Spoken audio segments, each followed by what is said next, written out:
like that, maybe like at an angle, and then I'll go back to my model. It wasn't a SketchUp really, it was more like 3D Max. And I will try to move it and to get it the closest I can, having the post-it on my monitor, because I needed guides. And once I got it, I said, well, this looks perfect. I'll take my post-its out and create my JPEG, and it will work. That's super like caveman, right? And we don't do that anymore. So SketchUp has a tool that it gets into other things that I don't cover in my class, but it's called a match photo tool. And I recommend that you look at it on your own. You either watch a video or something. I don't use it in this program.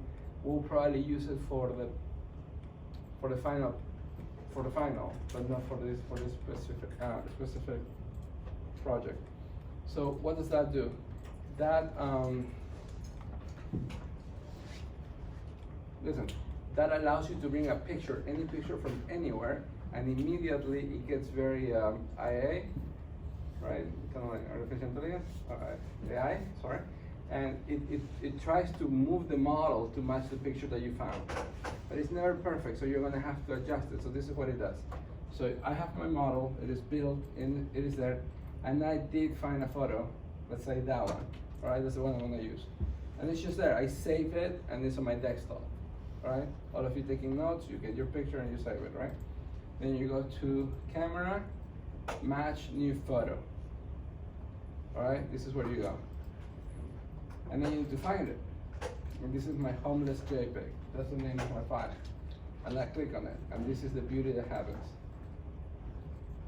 It was the picture in the back, and it adjusted the model the best that it figured out that it could have done it. But it's never perfect. So what you have to do is use these guidelines right here. You have every perspective in real life is created by 2 vantage points, right? So we have one on the right, one on the left, and everything comes to the center. So we have these 2 green lines that are showing us the vantage point on the right that we cannot see right here, and the 2 red lines that are showing us the vantage point right here. That means that whatever you do to those lines, and it's more trial and error, it's gonna modify the building. So let me show you something. It seems that the roof is fine, it seems that the scale is fine, the angle is perfect, but for example, this part doesn't look good, right?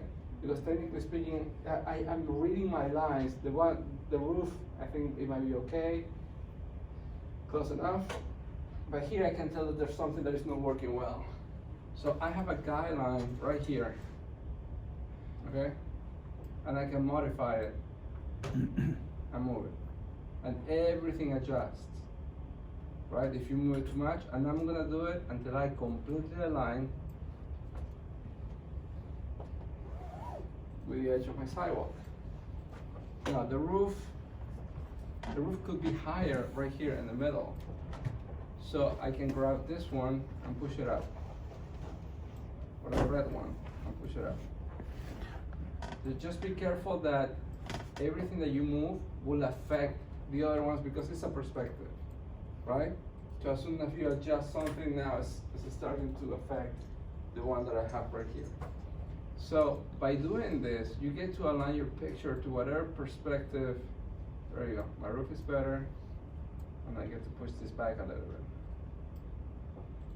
All right, you can also move the vantage points if you really have to, which is the one all the way on the right. You see that all the calculations are done and they converge in that one point.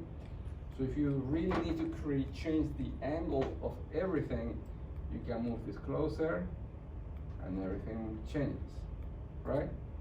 And you can move that back and everything changes.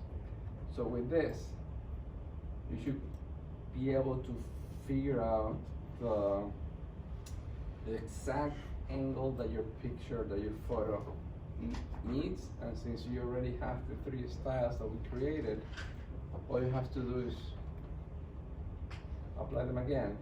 However, how do we get rid of this picture? So there's an issue here. Let